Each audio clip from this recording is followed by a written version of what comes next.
Can a nation truly ascend to global prominence without wielding hard power? Is it possible to be a world power without the capacity to both manufacture and distribute high-quality weapons to other countries?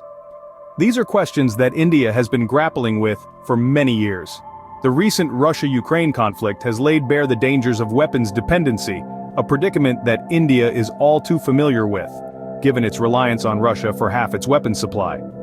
For many years, India held the dubious distinction of being the world's largest defense importer, a status that underscored a worrying dependency on foreign nations. But the winds of change have been blowing steadily in recent years, with India rapidly emerging as a defense exporter.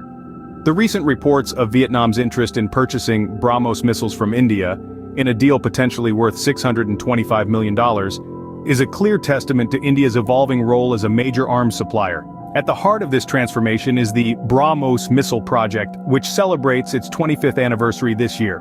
BrahMos Aerospace, a joint venture between India's state-run Defense Research and Development Organization and Russia's NPO Mashinostroyenia, was established in 1998 through an intergovernmental agreement. The first trial launch of the BrahMos missile took place in 2001, and since then, various versions of the missile have been commissioned to India's Navy, Air Force, and Army. Despite the Western-led sanctions against Russia, the BrahMos production and planning have remained unaffected. Although the missile still relies on Russian parts and raw materials, the percentage of local input has increased significantly, from around 15% at the start of the venture to over 70% today. BrahMos Aerospace is currently working on upgrading the missile, reducing its size in terms of weight and dimensions, to enable it to be carried on a light combat aircraft. The sale of BrahMos missiles to other countries isn't just boosting India's exports, it's also paving the way for strategic partnerships. Vietnam isn't the first country to express interest in the BrahMos missile. Last year, India signed a $375 million contract with the Philippines for the BrahMos shore-based anti-ship missile system. Indonesia has also shown interest in the missile.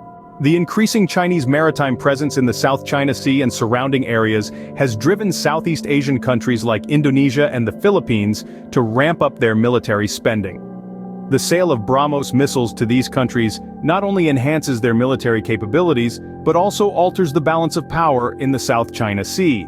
It also creates an opportunity for India to forge critical strategic partnerships, bolstering India's Act East policy. In summary, India's journey in the realm of defense exports has been remarkable.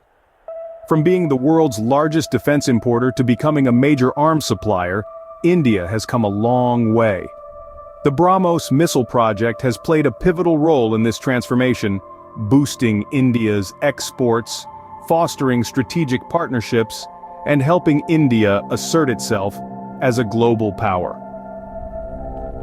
The future of India's defense exports looks promising, with the BrahMos missile leading the way.